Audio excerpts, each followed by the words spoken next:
কল্পনা করুন, মানচিত্রের একটি সরু নীল রেখা যদি হঠাৎ মুছে যায়, তবে আপনার পকেটের টাকা আর রান্নাঘরের তেলের দাম এক রাতেই নিয়ন্ত্রণের বাইরে চলে যেতে পারে। লোহিত সাগরের দুই প্রান্তে অবস্থিত সুয়েজ ক্যানাল আর বাব এল মেন্ডেব প্রণালী মূলত একটি শিকলের দুটি কড়ির মতো। একটি অকেজো হওয়া মানেই পুরো বিশ্ব অর্থনীতির হার্টবিট থমকে যাওয়া।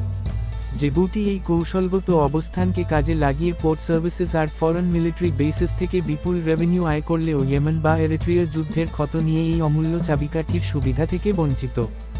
যদি কোনোভাবে এই সরু ওয়াটারওয়ে সফলভাবে ব্লক করে দেওয়া হয়, তবে জাহাজগুলোকে আফ্রিকার নিচ দিয়ে হাজার হাজার মাইল অতিরিক্ত পথ পাড়ি দিতে হবে, যা ফ্রেট কস্ট বাড়িয়ে দিয়ে বিশ্বজুড়ে এক ভয়াবহ ইনফ্লেশন বা মুদ্রাস্ফীতি তৈরি করবে। এমনকি ইজিপ্টের মতো দেশগুলো কেবল সুয়েজ ক্যানালের আয় হারিয়ে অর্থনৈতিক ধসের মুখে পড়বে।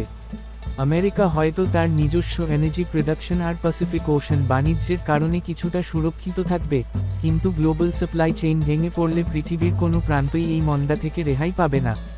তবে এই উত্তপ্ত জলপথ আর বালুর মরুভূমিতে ইরান এক অদ্ভুত কৌশলী খেলোয়াড় হিসেবে নিজেকে প্রতিষ্ঠিত করেছে। তারা সরাসরি যুদ্ধ না করে লেবানন থেকে ইয়েমেন পর্যন্ত ছড়িয়ে দিয়েছে এক বিশাল ইন্টারডিপেন্ডেন্ট মিলিটারি নেটওয়ার্ক, যা ভূরাজনীতির ভাষায় অ্যাক্সেস অফ রেজিস্ট্যান্স নামে পরিচিত। এখানে হেজবুল্লাহ কেবল একটি মিলিশিয়া দল নয়, বরং তারা এই জোটের সিনিয়র পার্টনার হিসেবে কাজ করে। তারা ইরানের সরাসরি প্রতিনিধি হিসেবে ইয়েমেনের হাউথি এবং গাজার হামাসকে গেরিলা যুদ্ধ ও আধুনিক ড্রোন প্রযুক্তিতে দক্ষ করে তোলে। ইরাক এবং সিরিয়ার ভূখণ্ড এই জোটের জন্য একটি ল্যান্ড ব্রিজ হিসেবে কাজ করে, যার মাধ্যমে ইরান থেকে অস্ত্র ও প্রযুক্তি ভূমধ্যসাগর পর্যন্ত অনায়াসেই পৌঁছাতে পারে। সবচেয়ে অবাক করার বিষয় হলো তাদের কমিউনিকেশন বা যোগাযোগের ধরন।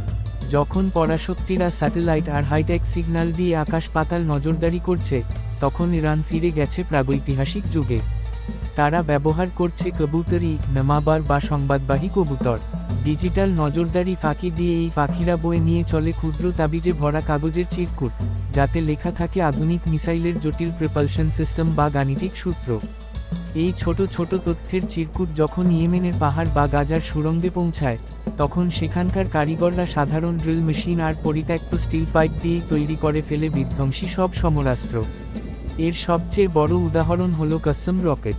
অত্যন্ত সাধারণ এই রকেটের জ্বালানি হিসেবে ব্যবহার করা হয় সাধারণ সুগার বা চিনি এবং পটাশিয়াম নাইট্রেট বা সার। তবে এই গোষ্ঠীগুলো এখন আর শুধু আমদানিকৃত অস্ত্রের ওপর নির্ভরশীল নয়, বরং তারা স্থানীয়ভাবে বিস্ফোরক তৈরিতে স্বয়ংসম্পূর্ণ। ল্যাবরেটরিতে টলুইন থেকে টিএন তৈরির যে রাসায়নিক প্রক্রিয়া, অর্থাৎ C subscript 6 H subscript 5 C H subscript 3 থেকে C subscript 7 H subscript 5 N subscript 3 O subscript 6, তা এখন সরাসরি যুদ্ধক্ষেত্রে প্রয়োগ করা হচ্ছে। এমনকি ইরানের সহায়তায় তারা সাধারণ আনগাইডেড রকেটকে এখন প্রিসিশন গাইডেড মিউনিশন পিজিএম বা জিপিএস গাইডেড মিসাইলে রূপান্তর করছে, যা লোহিত সাগরের বাণিজ্যিক পথে এক বিশাল হুমকি। এই সমন্বিত শক্তির কারণেই আজ একটি অঞ্চলে যুদ্ধ শুরু হলে তা দ্রুত মাল্টিফ্রন্ট ওয়ার এ রূপ নেয়। মূলত উচ্চতর রসায়ন, ড্রোন ইঞ্জিনিয়ারিং এবং সমন্বিত সামরিক কৌশলের এই সংমিশ্রণই মধ্যপ্রাচ্যের এই প্রক্সি নেটওয়ার্ককে একটি পূর্ণাঙ্গ মিলিটারি ইকোসিস্টেমে পরিণত করেছে, যেখানে একটি কবুতর আর একটি ছোট তথ্যই হয়ে উঠছে বিশ্ব শাসন করার আসল চাবিকাঠি। বন্ধুরা, মধ্যপ্রাচ্যের এই জটিল ভূ রাজনীতি এবং প্রযুক্তির অভাবনীয় ব্যবহার নিয়ে আজকের আলোচনা আপনাদের কেমন লাগলো তা কমেন্ট করে জানান। ভিডিওটি ভালো লাগলে একটি লাইক দিন এবং আমাদের চ্যানেলটি সাবস্ক্রাইব করে বেল বাটনটি বাজিয়ে দিন, যাতে পরবর্তী প্রতিটি ইনফরমেটিভ আপডেট সবার আগে আপনার কাছে পৌঁছে যায়। আর হ্যাঁ, এই গুরুত্বপূর্ণ তথ্যগুলো আপনার বন্ধুদের সাথে শেয়ার করতে ভুলবেন না। দেখা হবে পরবর্তী ভিডিওতে।